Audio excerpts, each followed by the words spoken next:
आओ उलमा से पूछ ले। अज़ीज़ो दोस्तो बुज़ुर्गो साथियो जी जो तव्हांजे इल्म में आहे त असां नमाज़ जा मसाइल बयानु करे रहिया आहियूं। गुज़िश्ता जुमा इन ॻाल्हि खे बयानु करे रहिया हुआसीं त क़ौमा खां जॾहिं सजदे में वञूं त उनजो छा तरीक़ेकार आहे। इन खे असां तफ़सील सां बयानु करे रहिया हुआसीं ऐं इन सिलसिले में 2 हदीसूं ऐं उन ते कलाम कयोसीं त इख़्तिलाफ़ इन मसइले में बि आहे त हिकु रिवायत हज़रत अबू हुरैरा खां रज़ी अल्लाह ताला अन्हु त महबूब अलैहिस्सलातु वस्सलाम फरमायो जॾहिं तव्हां मां कोई सजदो करे त उठ जे वेहण वांगुरु न वेहे, पहिरियों पंहिंजा हथ ज़मीन ते रखे गोॾनि खां। ऐं इन जे मुक़ाबले में हिकु ॿी हदीस असां बयानु कईसीं जेकी हज़रत सैयदना वाइल बिन हुजुर रज़ी अल्लाह ताला अन्हु खां रिवायत थियल आहे त उन्हनि बयानु फरमायो त मां महबूब अलैहिस्सलातु वस्सलाम खे नमाज़ पढ़ंदे ॾिठमि त महबूब अलैहिस्सलातु वस्सलाम जॾहिं क़ौमा खां सजदे जे लाइ झुकिया त महबूब अलैहिस्सलातु वस्सलाम पहिरियों पंहिंजा गोॾा ज़मीन ते रखिया, पोइ हथ रखिया। इहे 2 हदीसूं आहिनि जिन ते असां बयानु करे रहिया हुआसीं ऐं मुहद्दिसीन जेके आहिनि इन ते कलाम कयो आहे त जेकी हज़रत सैयदना अबू हुरैरा वारी हदीस आहे असां बयानु कयोसीं त इहा मनसूख़ आहे ऐं इमाम ख़त्ताबी फरमायो त जेकी हज़रत सैयदना वाइल बिन हुजुर वारी हदीस आहे इहा ज़्यादा असबत आहे, ज़्यादा मज़बूत आहे, ज़्यादा कवी आहे, ज़्यादा मशहूर आहे ऐं हीअ हदीस मनसूख़ आहे, यानी इहो इब्तिदा इस्लाम जो बाद में इहो मनसूख़ थी मनसूख़ थी वियो। ऐं इन खां अलावा इन जे मनसूख़ हुजण ते बि काफ़ी दलाइल असां गुज़िश्ता जुमा बयानु कयासीं। इमाम इब्न ख़ुज़ैमा पंहिंजे सही ख़ुज़ैमा में हिकु बाब वधियो जंहिंजे तहत इहो लिखियो त इहा हदीस मनसूख़ थी चुकी आहे। ऐं इब्न तैमिया पंहिंजे मजमूल फतावा में बि इहो बयानु कयो त हज़रत सैयदना अबू हुरैरा वारी जेकी हदीस आहे इहा मनसूख़ आहे, यानी उन्हनि पूरो हिकु मसइलो बयानु कयो जेको उन्हनि खां पुछा कयो त पहिरियों हथ रखजनि ज़मीन ते या पहिरियों गोॾा रखजनि, त उन्हनि बयानु फरमायो जेको असां गुज़िश्ता जुमा बयानु कयोसीं। ईअं ई इब्न क़य्यिम आहिनि, इन्हनि जा शागिर्द आहिनि, उन्हनि बि इन हदीस पाक ते कलाम कयो आहे त उन्हनि बि इन हदीस पाक खे मनसूख़ ज़ादुल माद आहे उनजी जेकी फ़सल आहे फ़ी कैफ़ियत सुजूदिही सल्लल्लाहु अलैहि वसल्लम वल क़ियाम मिन्हु, इनमें उन्हनि इन हदीस पाक ते कलाम कयो आहे ऐं उन्हनि लिखियो आहे त इहा हदीस पाक जेकी आहे मक़लूब आहे, यानी इन में रावियुनि जो वहम आहे। उनखे मां हिकु ॿ जा नुक़्ता बयानु करियां थो जंहिंजे करे उहे चवनि था इहा हदीस क़ाबिल अमल न आहे। 10 तक़रीबन जवाब ॾिना आहिनि त सम्झण जे लाइ हिकु मां बयानु कंदुमि, पोइ ख़ुलासो। पहिरियों हिननि इहो मसइलो बयानु कयो आहे ज़ादुल माद में इब्नुल क़य्यिम वकाना सल्लल्लाहु अलैहि वसल्लम यदउ रुकबतैहि क़ब्ल यदैहि, महबूब अलैहिस्सलातु वस्सलाम पहिरियों पंहिंजा गोॾा रखंदा हुआ हथ रखण खां पहिरियां, सुम्मा यदैहि बादहुमा, पोइ उनखां बाद पंहिंजा हथ रखंदा हुआ, सुम्मा जबहतहु, पोइ पंहिंजी जेके आहिनि पेशानी मुबारक ऐं नक। यानी इहो बि मसइलो यादि रखो, उलमा किराम में इहो बि इख़्तिलाफ़ आहे, जॾहिं चहिरो रखियो वञे बाज़ उलमा जे नज़दीक इहा त जेको नक ऐं पेशानी आहे इहो हिकु उज़वो आहे गॾु रखियो वञे। कुझु उलमा किराम जेके अक्सर इहे आहिनि त उन्हनि फरमायो त पहिरियों जेको आहे सजदे में वेंदे वक़्तु नक रखियो वञे, बाद में जेके आहिनि पेशानी रखी वञे। ठीकु आहे, इहो बि मसइलो आहे। जेकॾहिं कोई नक ऐं सजदो गॾु रखे थो इहो बि उलमा किराम जो मसइलो बयानु थियल आहे। ऐं जेकॾहिं जेको अक्सर उलमा किराम जो आहे त पहिरियों वेंदे वक़्तु नक पोइ पेशानी, त हिननि इन ॻाल्हि खे ज़ादुल माद वारे इब्नुल क़य्यिम यानी महबूब अलैहिस्सलातु वस्सलाम पोइ नक ऐं पेशानी गॾु रखी हीअ उन्हनि, ऐं उन ते इन्हनि हदीस बयानु कई उहा ई हज़रत सैयदना वाइल बिन हुजुर वारी। त अॻिते इहो बि कनि था इन जे ख़िलाफ़ जेकी हदीस आहे हज़रत सैयदना अबू हुरैरा वारी हदीस चवा अम्मा हदीस अबी हुरैरत वका फीही वहमुन मिन बादिर रुवाते, बाद राविन जे करे इन में जेको आहे न वहम पैदा थी वियो आहे। इहा हदीस छा आहे? उन लिखियो इहा हदीस जेकी आहे न मक़लूब आहे, उसूल आहे, यानी इन जो जेको पहिरियों हिसो आहे ॿिए जे मुखालिफ़ आहे, ॿियो हिसो पहिरें जे मुखालिफ़ आहे, या इहा हदीस मिक्स थी वई आहे। लिखनि था फ़इन अव्वलहु युख़ालिफ़ु आख़िरहु, इन जो पहिरियों हिसो जेको आहे न आख़िर जे मुखालिफ़ आहे। कीअं? हाणे छो जो हदीस पाक में महबूब अलैहिस्सलातु वस्सलाम फरमायो जॾहिं तव्हां सजदो करो त उठ वांगुरु न वियो, जीअं उठ वेहींदो आहे, उठ झुकंदो आहे, उहे न वञो। वरी जो ॿियो हिसो आहे फल यस न यदई, ऐं तव्हां पहिरियों पंहिंजा हथ रखो गोॾनि रखण खां पहिरियां। त हालांकि जॾहिं उठ वेहींदो आहे त पहिरियों पंहिंजा हथ रखंदो आहे, पोइ पंहिंजी जंघनि ते वेहींदो आहे। जॾहिं उठ वेहींदो आहे त हथ पहिरियों झुकाईंदो आहे, ऐं हिन में आहे त उठ जे वेहण वांगुरु न वियो, वरी ॿिए हिसे में आहे जॾहिं वियो त पहिरियों हथ रखो। त इब्नुल क़य्यिम फरमायो त इन जो जेको पहिरियों हिसो आहे ॿिए जे मुखालिफ़ आहे, ॿियो हिसो पहिरें जे मुखालिफ़ आहे। हीअ हदीस जेके मक़लूब आहे। फ़इन अव्वलहु युख़ालिफ़ु आख़िरहु फ़इन्नहु इज़ा वदा यदैहि क़ब्ल रुकबतैहि, जेकॾहिं हू रखंदो हथ गोॾनि रखण खां पहिरियां, फ़क़द बरक कमा यबरुकुल बईर, पोइ हिते उअं ई वेठो जीअं उठ वेहींदो आहे। छो? फ़इन्नल बईर इन्नमा यदउ यदैहि अव्वलन, जॾहिं उठ वेहींदो आहे त पहिरियों जेको आहे न पंहिंजो हथ ई रखंदो आहे, पहिरियों पंहिंजा हथ ई ज़मीन ते रखंदो आहे। त इन जे करे इन्हनि लिखियो त हीअ हदीस मक़लूब आहे, पहिरियों हिसो ॿिए जे मुखालिफ़ आहे, ॿियो हिसो पहिरें जे मुखालिफ़ आहे। इहो बाद राविन जो जेको आहे न पाण में वहम जे करे इख़्तिलाफ़ थी वियो आहे।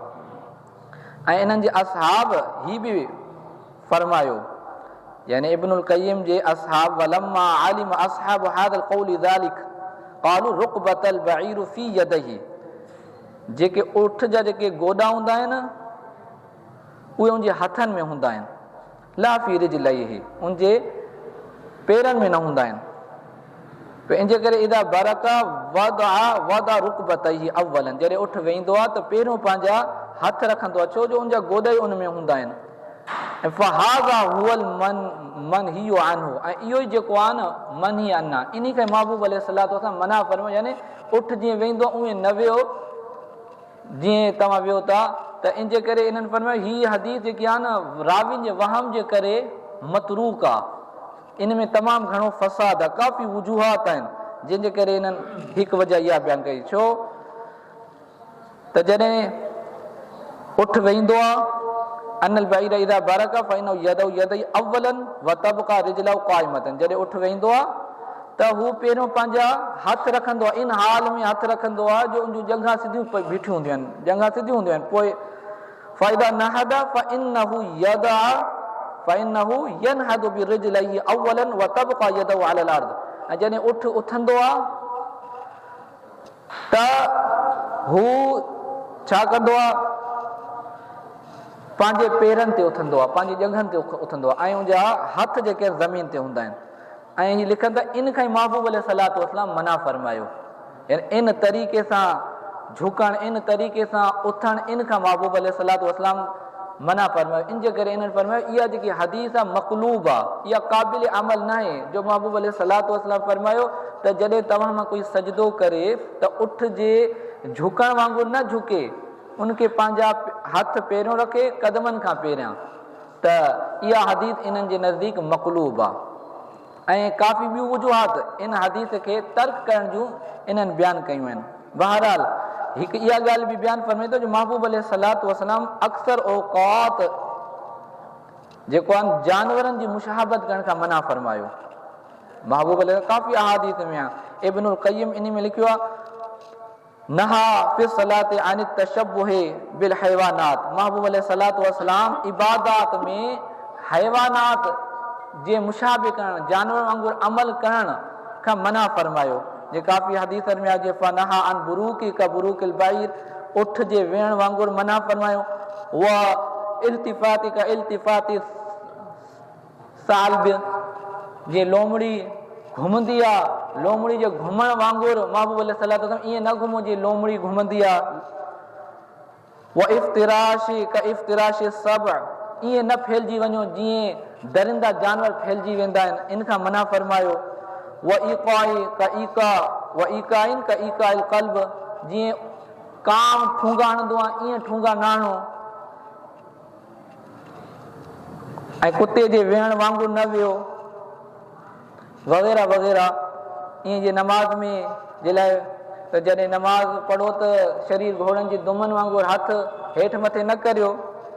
बहरहाल ही इब्नुल क़य्यिम कलाम तमामु घणो कयो आहे त इहा जेकी हदीस आहे इहा मक़लूब आहे, मनसूख़ आहे ऐं क़ाबिल अमल न आहे। बहरहाल ख़ुलासा कलाम ही मुख़्तसर त क़ौमा खां सजदे में वञण जा ॿ तरीक़ा अहादीस में जेके असां पढ़ियासीं त उन्हनि जो ख़ुलासो हीअ आहे त इमाम जॾहिं इहो इमाम हुजे जमात सां पढ़ी रहियूं या अकेलो नमाज़ पढ़ी रहियूं क़ौमे खां सजदे में वञण जा ॿ तरीक़ा आहिनि। इन में इख़्तिलाफ़ आहे। इमाम आज़म अबू हनीफ़ा, इमाम शाफ़िई, इमाम अहमद बिन हंबल इन्हनि जे नज़दीक इहो हुकुम आहे त पहिरियों जॾहिं वञो उसूल इन्हनि इहो बयानु कयो, इहो इब्नुल क़य्यिम बि बयानु कयो, जॾहिं रुकू खां सजदे में वञो त जेको हिसो ज़मीन जे क़रीब आहे उहो हिसो पहिरियों ज़मीन खे लॻे, उनखां बाद जेको क़रीब आहे ज़मीन जे उहो ज़मीन खे पहिरियों लॻे। यानी वेंदे वक़्तु गोॾा क़रीब आहिनि त इहे पहिरियों गोॾा लॻनि, पोइ हथ लॻनि, पोइ जेको आहे नक लॻे, पोइ पेशानी लॻे। ऐं इन जॾहिं उथूं त इन जे उलट कयूं, यानी जेको हिसो ज़मीन खां मथे आहे उहो पहिरियों खयो वञे, यानी पेशानी सभ खां मथे आहे त इन जे करे पहिरियों पेशानी खई वञे। उनखां ॿिए नंबर ते मथे नक आहे, उथंदे वक़्तु नक खयो वञे, इन खां बाद हथ खया वञनि, इन खां बाद गोॾा।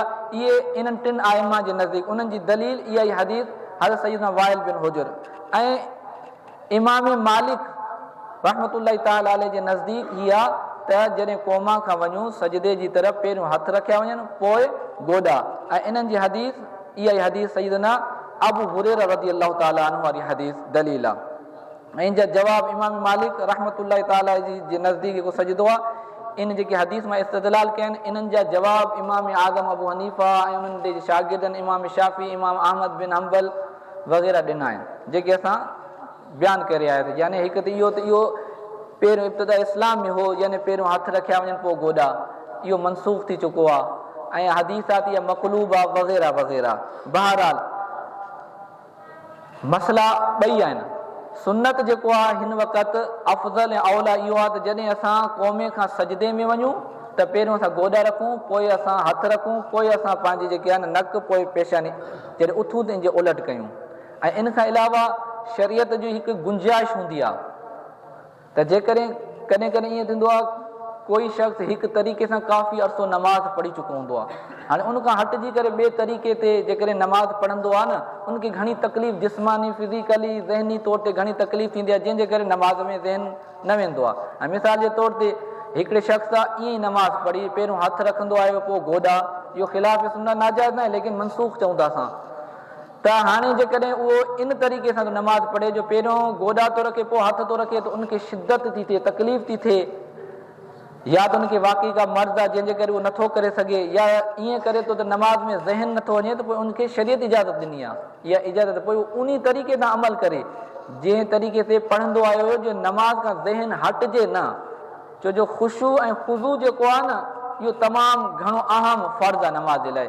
इन जे करे जेकॾहिं कंहिंखे तकलीफ़ आहे, कंहिंखे तकलीफ़ बि हूंदी आहे, मिसाल कंहिं ऑपरेशन कराई या कंहिंखे जिस्मानी तकलीफ़ आहे, उहो पहिरियों गोॾा रखंदो त पोइ उनखे घणी तकलीफ़ थींदी, पोइ हथ रखे त पोइ उनखे इजाज़त आहे पहिरियों हथ रखे पोइ गोॾा रखे, पोइ हस्बे मामूल पहिरियों नक रखे पोइ पेशानी रखे। इहो शरीयत ॿिन्ही ते जेकॾहिं अमल कंदासीं ॿई जाइज़ आहिनि। अफ़ज़ल इहो आहे जेकॾहिं कोई वेंदे वक़्तु आसानी बग़ैर के तकलीफ़ जे पहिरियों गोॾा रखे पोइ हथ रखे, इहो अफ़ज़ल औला आहे, इहो जेको हिन वक़्तु सुन्नत आहे। पर जेकॾहिं कोई ईअं करे त उनखे घणी तकलीफ़ थी थिए त उहो पहिरियों हथ रखे पोइ जेके आहिनि पंहिंजा गोॾा, जंहिंजी रुख़्सत आहे, इजाज़त बि आहे। अल्लाह अज़्ज़ वजल खां दुआ आहे त अल्लाह तबारक व तआला असांखे सम्झण जी तौफ़ीक़ अता फ़रमाए, इल्म नाफ़ी अता फ़रमाए। जेको कुझु मां बयानु कयुमि दौरान गुफ़्तगू जेकॾहिं बेअदबान अल्फाज़ निकिरी विया हुजनि त अल्लाह ताला माफ़ फ़रमाए, इन खे यादि रखण जी ॿियनि तक पुॼाइण जी तौफ़ीक़ ऐं साद अता फ़रमाए।